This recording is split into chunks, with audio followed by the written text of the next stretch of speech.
Thank you. Thanks for a nice introduction. Yeah, I put a very emotional topic here, if you can read, making old soil gold. I'm sure there are people from Queensland. Cheers for Lions and Joe Danaher. So in Here Score Goal, we play a song from Frozen, Let It Go, something like that. So that's my Frozen topic. But to make it more, market-oriented or economic sense and science into it, it's making better soil so that we can set new yield potential for whatever the landscape we have here. We are from West, and we are very appreciative. Being in Adelaide, I understand some of the eastern soils, but we are appreciative of the soil you guys have. You're thinking no-till and how to preserve moisture, how to get in infiltration, better infiltration.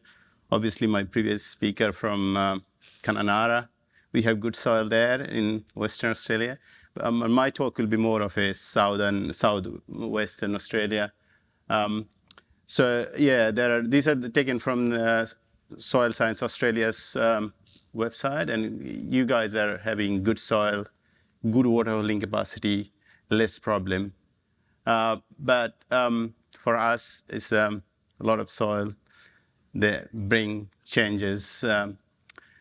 We got sands, beach sand, you might call them. We call them soil, and you grow a good crop.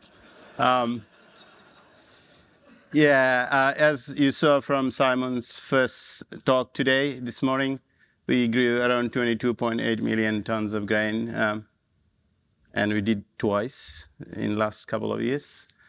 On these soils, they're beautiful if you can manage them. And I'm here to tell you some of the story and tell you how can you manage them better. Obviously, this is a very complex map that shows all the problem we have. You won't be able to read it because that's also my objective. So you can't read it, but you can comprehend. So it's lots of color means lots of problems. Yesterday I was in Killarney in Bob Nixon's farm, and there is GRDC's board and Western panel there, and few colleagues from Adelaide. So we drove through around 20 minutes from his shed to the trial I have there. And I told that you will see 3-4 soil types within same paddock. One end is very acidic and all the way acidic. I think Dylan Hirsch somewhere, he has sand with very acidic. If you put in the pH vials, he thinks that plastic might burn, and you lose the sample. So that type of acidity we're talking here. But more importantly, I want to say that soil is very poor, very tired, million years old. I don't know which part of the world we drifted from. It's from Africa or somewhere, but Eastern Australia, probably from Indonesia, or volcanic new soil from very similar to our New Zealand cousins, very beautiful soil, like my home country. Our soil is 20 meter deep. We get 5,000 millimeter rainfall, not much. Our soil reforms very often because we get all the wash down from the Himalayas. And my father grows 5 crops in a year. If you add them up, you wouldn't be surprised if it is 20 tons per hectare. Well, my dad doesn't have a farm which is 1 hectare size. They all are half hectare or less than that. But all those in background, that helps to solve many problems. So often we see acidity, obviously a big issue here. And then, as we were talking to my previous speaker, big tractor and everything we drove for the last 100 years or more and compacted them. And then come other solidity and aluminum toxicity and so much. Our Springs farmer showed we got a lot of rain sometimes in wrong time, and waterlogging is an issue. And sometimes, like this year, we don't have enough water in some part of the states. To solve all this problem, actually, I had to go back 30 years and see where my, like Chris Gazy is my mentor and manager. So where he started in Wongan Hills, we had a trial for 30 years running, and I'm part of it towards the end of the trial. It's beautiful sand. Bob calls it champagne, Wongan Hill champagne. You can grow around 5 tons weight with good liming history there. But when Chris did that trial, he only saw around 200 kilogram of yield response after 7 years of applying lime. So it was hard work for him to, motivate people to put limes. Don't worry, some of the people from Adelaide or, you got sand and it still doesn't have very, severe acidity problem. But learn from us. Don't wait another 30 years because it gets hard really to fix it. But after that, we kept collecting data from that trial, and we can continuously see there is, that yield advantage up to 1 tons per hectare in Wongan Hills. So those last few points I have collected when I started working for the DPIRD. But people who lives 300, 400 kilometers away from the coast, the buying lime is not a big issue, but the traction that costs $50 per hectare. So if you want to apply 4 tons, it comes down to $300. A lot of people didn't do liming. But in last 5, 6 years, maybe last 10 years, we tried to convince if, situation gone worse, but then now the reward is quick because you cannot do any below than that. So, topsoil pH is 4.2 and subsoil is 3.7. That's why I said the pH bile can get burned with that type of pH.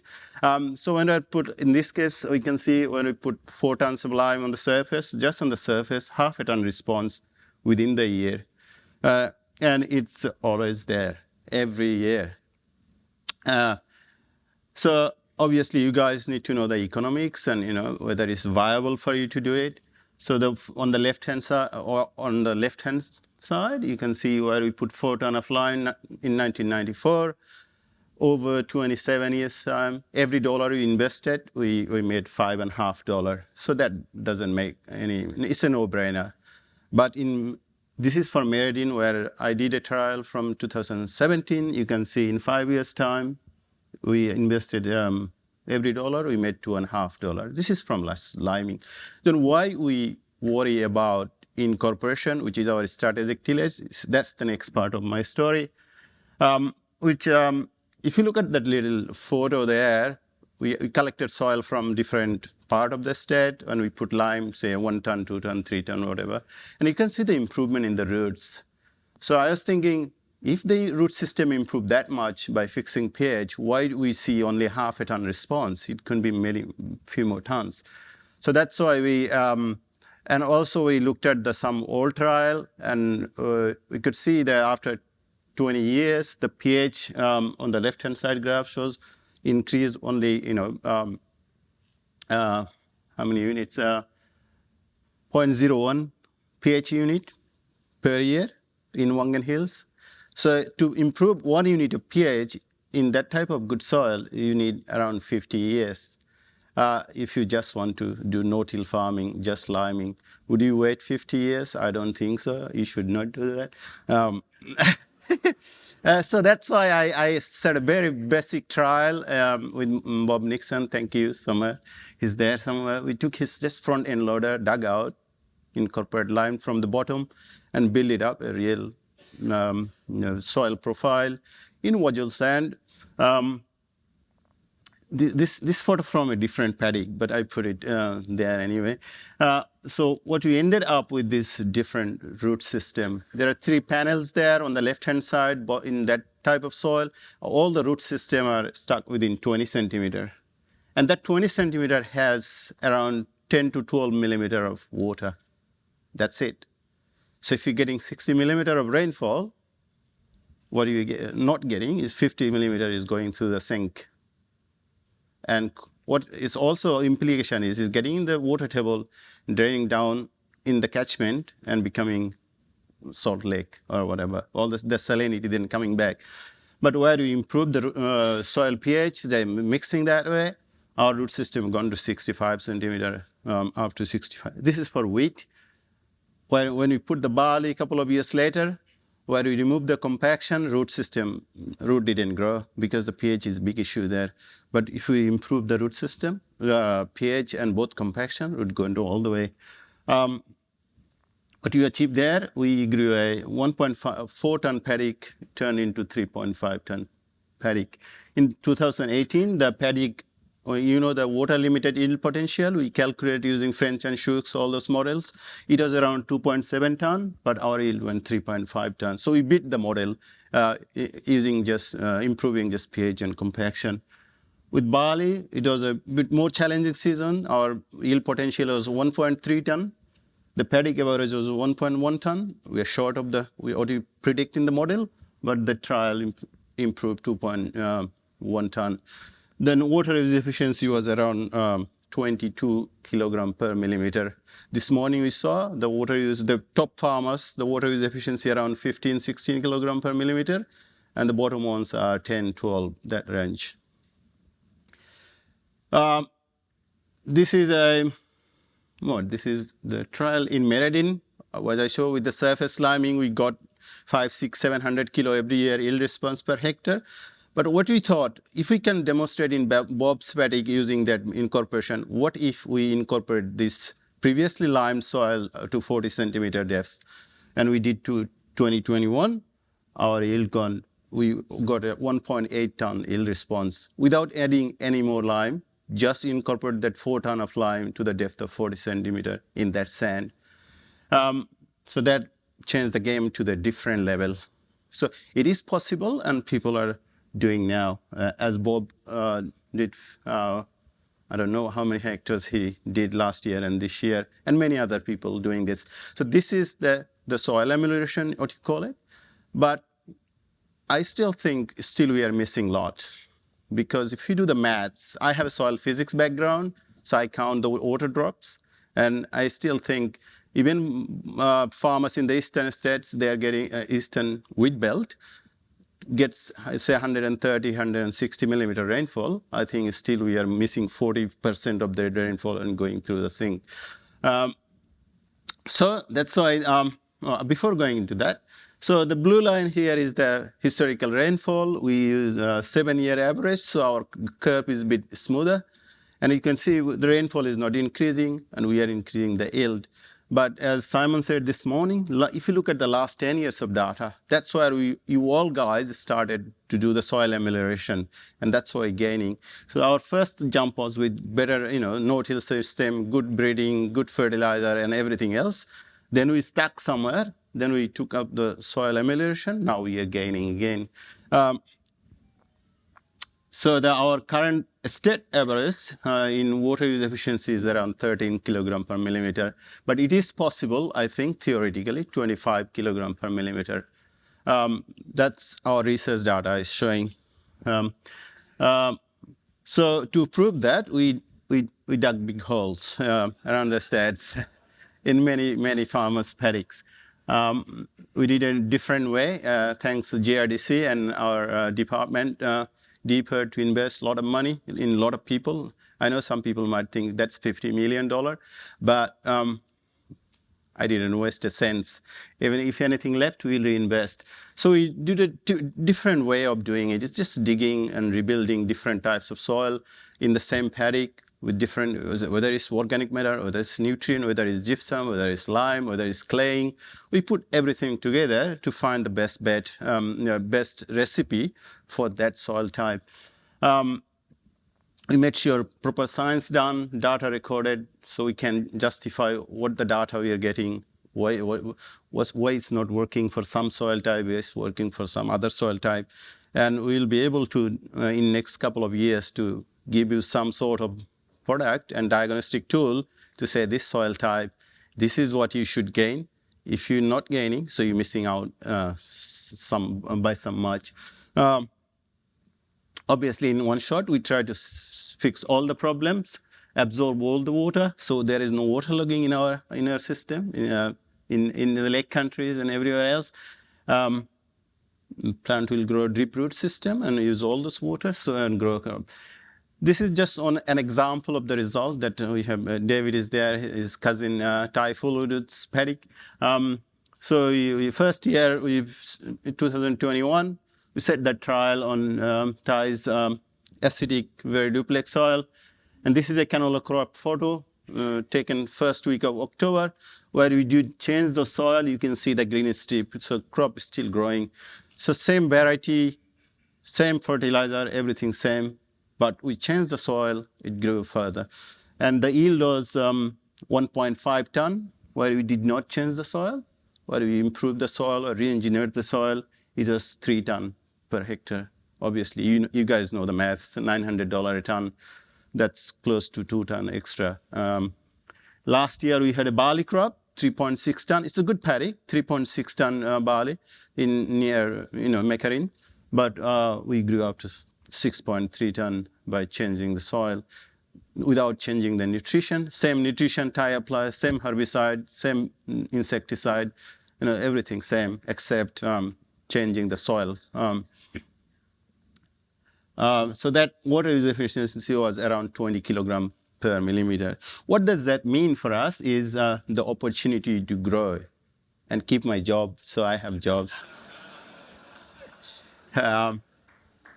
Or I partner with you maybe to do the business. Now, as I said, 12 to 13 kilogram per millimeter water use efficiency for the states. So our states look something like that. Obviously, Esperance and Albany and Kojenab, those farmers, they grow 5-6 ton crop. They are much greener. But people who are in the eastern fringe or eastern wheat belt, 1 ton, 2 ton, 2 ton canola will be great if you can do it consistently. But that is our map. But if we put our trial data, if you can convert, the map become a different map. So more green area, more yellow area, less red area. And if you subtract the first map from the second map, so the third map become like first map. So what we are growing now, we probably can grow similar amount more with the resource we have. That's the same soil, there's the same rainfall. We can't change rainfall. Probably we can manage the soil better to grow more. So if we are producing 25 million now, if we all agreed and invest and keep my job, in another 20, 30 years, we might grow another 20 million. If you take 80% of that, maybe another 10 million, another 15 million tons. It is possible by fixing the soil. I know 30 years ago, nobody thought they will apply lime and, grow. We are happy with 1 ton, 2 ton. Some of our colleagues, they sold it and left. So some people have bigger farm now. But with this management, it is possible to do so. And if we can do that, I think as a scientist, I know how much money I get from my salary, but how much satisfaction I get, how much food goes to Bangladesh from here. I know how much wheat we buy in Bangladesh, and I feel proud because the place I was born, they are eating bread from Australian wheat. So that's global. We can contribute to the global. If you are producing double the amount of grain with same resource, we all agreed that our footprint, carbon footprint, or carbon emission, or whatever the terminology you use, we can help to some extent to reduce it. And the last point is, if we can make your farm profitable, your sons, your daughters will come back, so you can retire early and get into the caravan. Thank you.